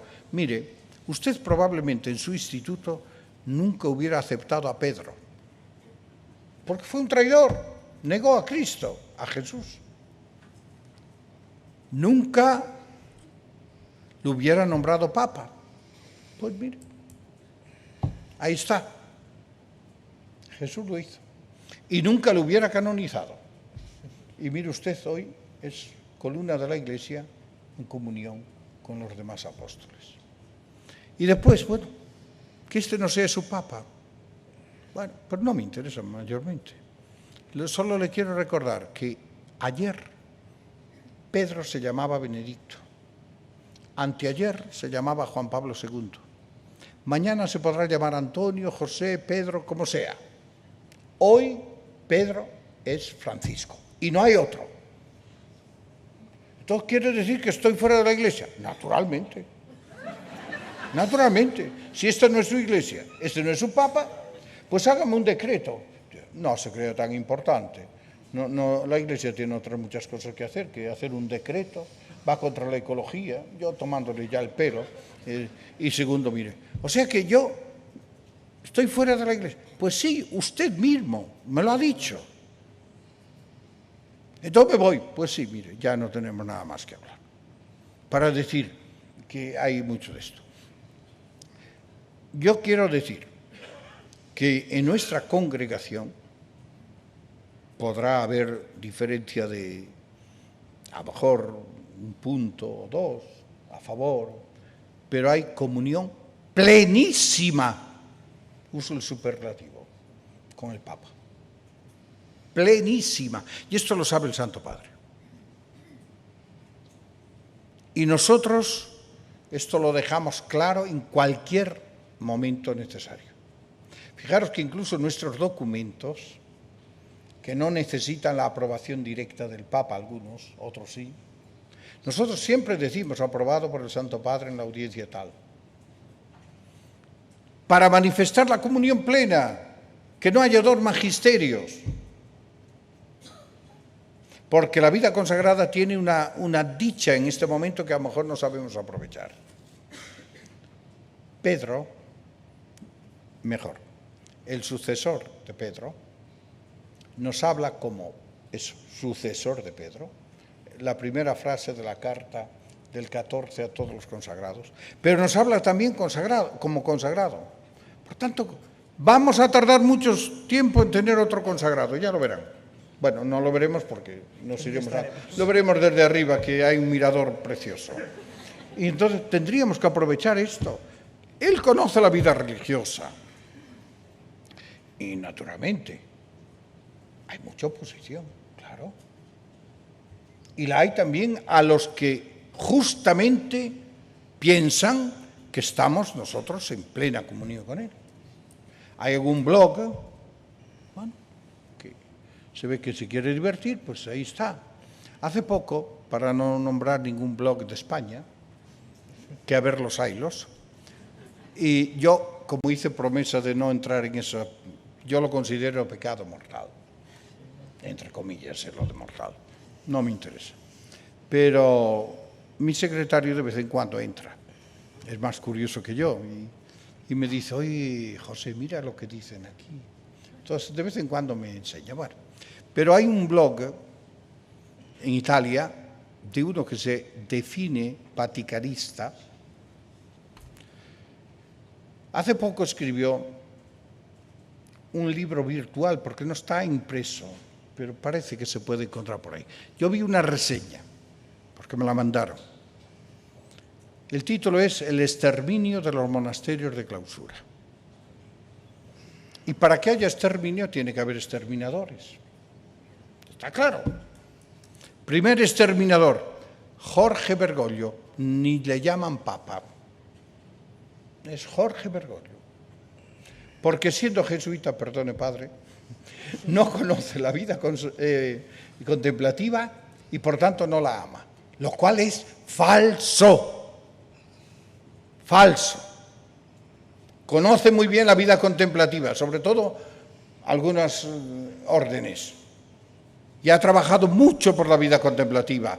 Y os podría enseñar el original de las correcciones que ha hecho de mano a Vultum Dei Quaerere, la Constitución y de las contemplativas. Y también Cororans,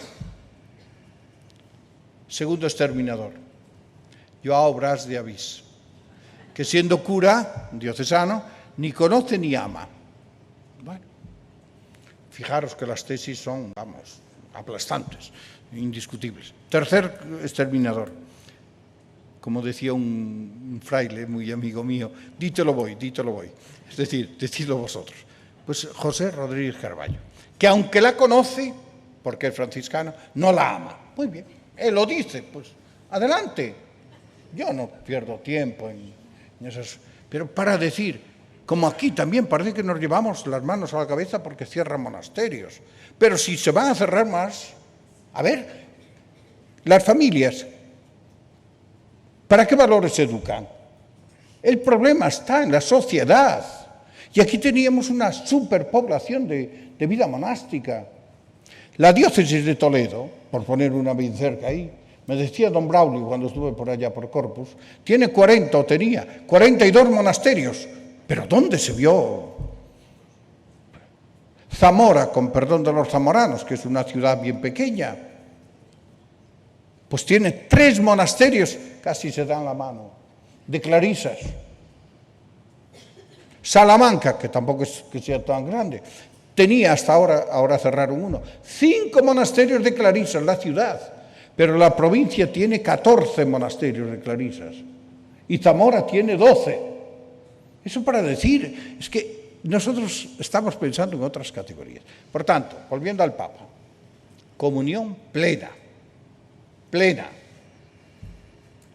Y si me permitís una interpretación, los opositores hablan mucho de los errores teológicos. Bueno, yo creo que ese no es el problema. El problema es de tipo pastoral. Ciertamente el Papa tiene otro approach, otra, ¿cómo se diría? Otra perspectiva de la pastoral, porque es un pastor.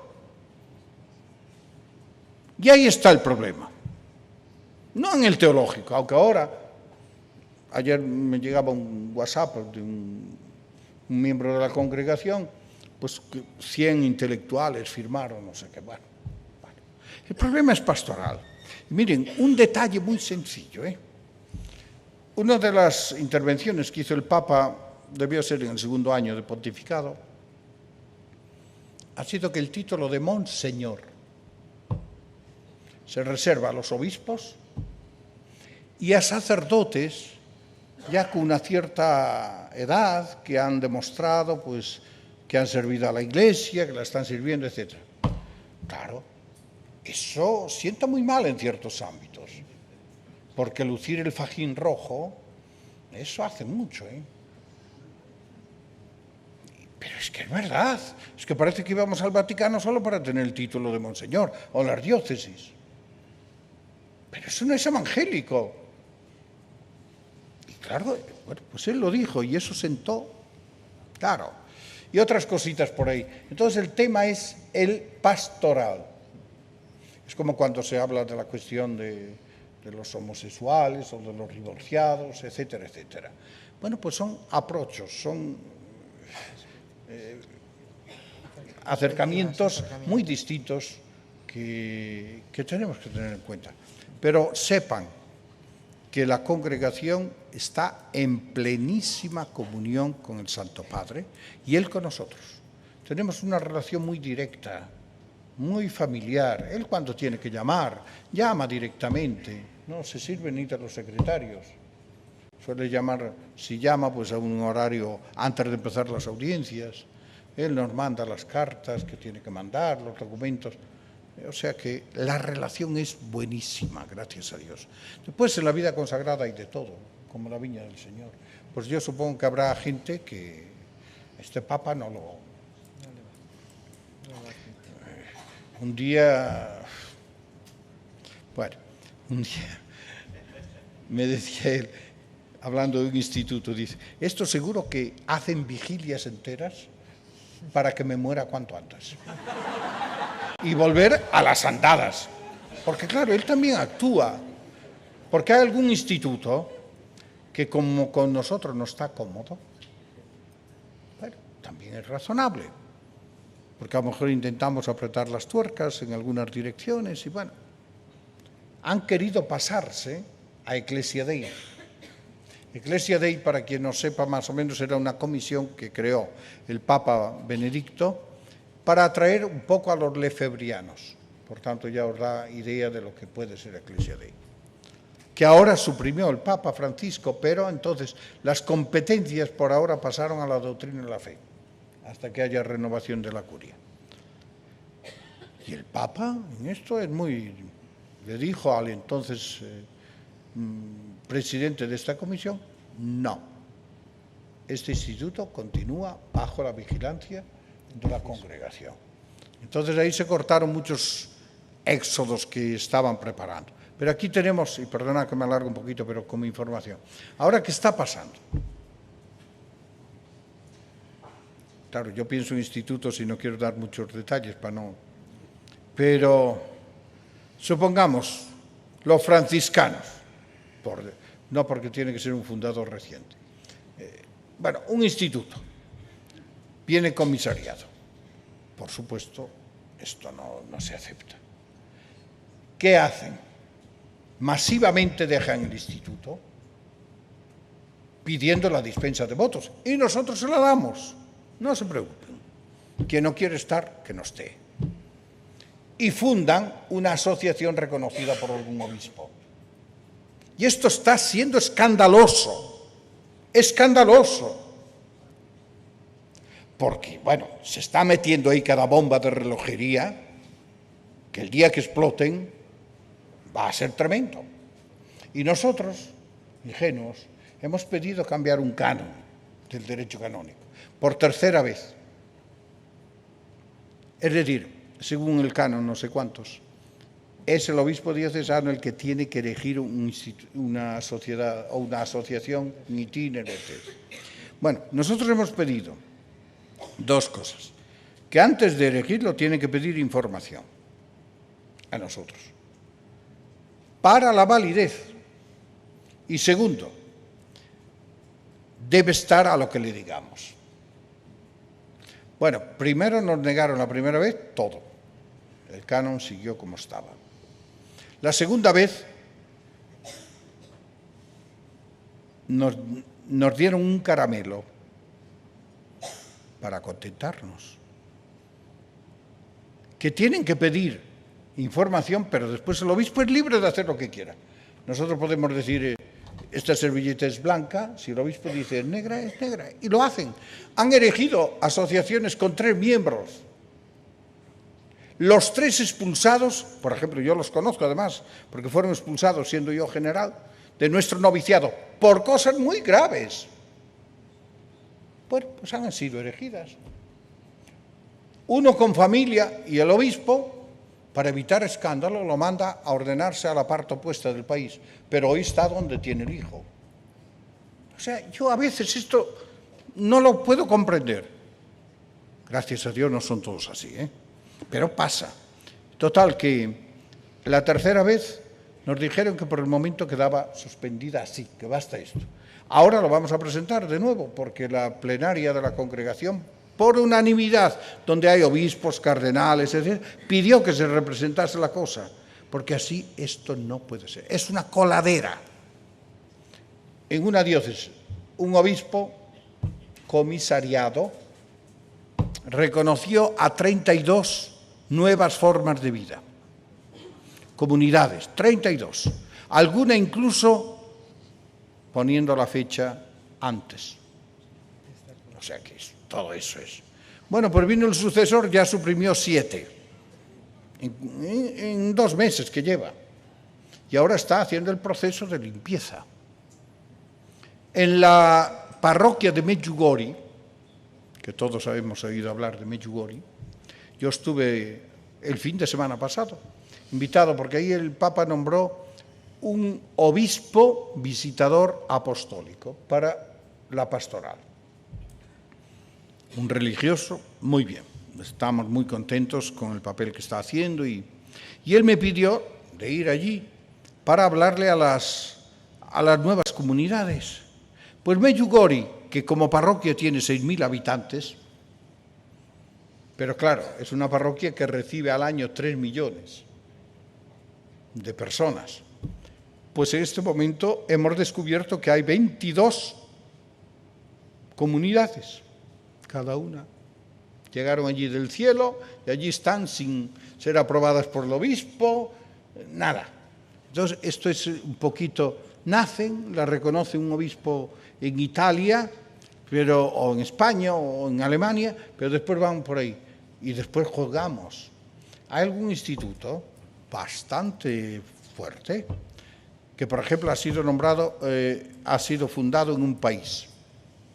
Cuando el obispo de la diócesis empieza a poner un poquito, se cambian y van a otro país donde no hay ni experiencia, pero el obispo los acoge. Uno de estos que salieron en masa y fundaron una asociación, pues todos italianos, y son reconocidos en Filipinas. Díganme ustedes si esto es trabajo en iglesia. No, y ciertamente el Santo Padre no puede comulgar con esto. Basta. Bueno, es bien interesante. Escuchamos, me parece que quería leernos algo antes de concluir. Bueno, yo sintetizo el pensamiento de Benedicto XVI. Ustedes saben que en el 1970 el entonces teólogo Joseph Ratzinger, cuando no era todavía obispo, publicó una obra que más o menos traducida es Fe y Futuro, Futuro y Fe, donde respondía, entre otras cosas, a una pregunta. ¿Cómo será la Iglesia del año 2000? Yo creo que esto se llama la profecía de Ratzinger. Bueno, creo que la conocéis muchos, pero a mí me interesa terminar con esto, porque yo cambiaría Iglesia por vida consagrada y para mí es lo mismo. Dice el Papa, dice el entonces teólogo Ratzinger: el futuro de la Iglesia puede venir y vendrá también hoy de la fuerza de quienes tienen raíces profundas y viven en la plenitud pura de la fe. El futuro no vendrá de quienes solo dan recetas, no vendrá solo de quienes se adaptan al instante actual, no vendrá de aquellos de quienes solo critican a los demás y se toman a sí mismos como medida infalible. Tampoco vendrá de quienes eligen solo el camino más cómodo, de quienes evitan la pasión de la fe y declaran falso y superado todo lo que es exigente para el ser humano, lo que causa dolor y le obliga a renunciar a sí mismos. Digámoslo de forma positiva. El futuro de la Iglesia también en esta ocasión, como siempre, quedará marcado de nuevo con el sello de los santos y, por lo tanto, por los seres humanos que perciben más allá de las frases que son precisamente modernas, por quienes pueden ver más que los otros, porque su vida abarca espacios más amplios. ¿Qué significa para nuestra pregunta? ¿Cómo será la Iglesia del 2000? Significa que las grandes palabras de quienes nos profetizan una Iglesia sin Dios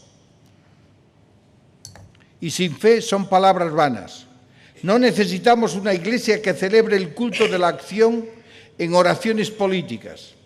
Permanecerá la Iglesia de Jesucristo, la Iglesia que cree en el Dios que se ha hecho ser humano y que nos promete la vida más allá de la muerte. De la misma manera que el sacerdote que solo es un funcionario social puede ser reemplazado por psicoterapeutas u otros especialistas, pero seguirá siendo necesario un sacerdote no especialista que se pone a disposición de los demás y se entrega a ellos.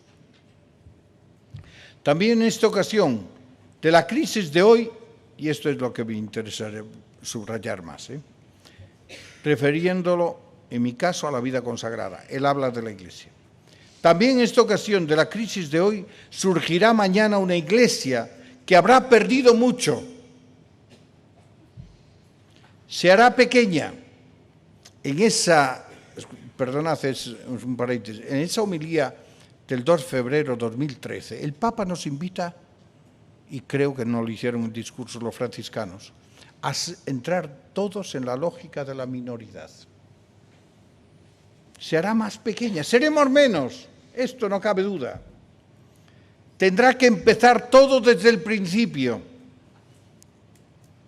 Ya no podrá llenar muchos edificios. Fijaros, esto lo decía en el 70, una realidad que hoy vemos. Muchos edificios construidos en una coyuntura más favorable. Perderá adeptos y con ellos muchos privilegios en la sociedad. Se presentará de un modo mucho más intenso que ahora, como la comunidad de la libre voluntad, a la que solo se puede acceder a través de una decisión. Como pequeña comunidad, reclamará con mucha más fuerza la iniciativa de cada uno de sus miembros. En estos cambios que se pueden suponer, la Iglesia encontrará de nuevo y con toda la determinación lo que es esencial para ella, lo que siempre ha sido su centro: la fe en el Dios trinitario, en Jesucristo, el Hijo de Dios hecho hombre, la ayuda del Espíritu que durará hasta el fin. La Iglesia reconocerá de nuevo en la fe y en la oración su verdadero centro y experimentará nuevamente los sacramentos como celebración y no como un problema de estructura litúrgica. Será una Iglesia interiorizada, que no suspira por mandato político, ni filtrea con la izquierda ni con la derecha. Le resultará muy difícil, en efecto de cristalización y la clarificación, la cristalización y la clarificación le costará también muchas fuerzas preciosas. La hará pobre, la convertirá en una Iglesia de los pequeños. Tras la prueba, sin embargo, de las divisiones, surgirá una Iglesia más interiorizada y simplificada, con una gran fuerza. A mí me parece, y ya estoy para terminar, seguro que a la Iglesia le aguardan tiempos difíciles. Su verdadera crisis apenas ha comenzado. Hay que contar con fuertes sacudidas, pero yo estoy también totalmente seguro de que lo que permanecerá al final, no la Iglesia del culto político que fracasó con Goebbels, sino la Iglesia de la fe. Ciertamente ya no será más la fuerza dominante en la sociedad en la medida en que lo era hasta hace poco tiempo, pero florecerá de nuevo y se hará visible a los seres humanos como la patria que les da la vida y esperanza más allá de la muerte. Termino diciendo yo, las palabras del joven sacerdote Joseph Ratzinger son de plena actualidad no solo para la Iglesia, sino también para la vida consagrada. Esto es lo que nos espera, tiempos difíciles. Juan Pablo II decía en Vita Consecrata, tiempos delicados y duros, por tanto nada nuevo, sino marcados por una disminución significativa en miembros y en obras, pero seguramente también una vida consagrada más enraizada en lo esencial, la fe, el Evangelio, Jesucristo. Vida consagrada, y con esto termino, levántate, come y camina. El camino es todavía largo. Muchas gracias.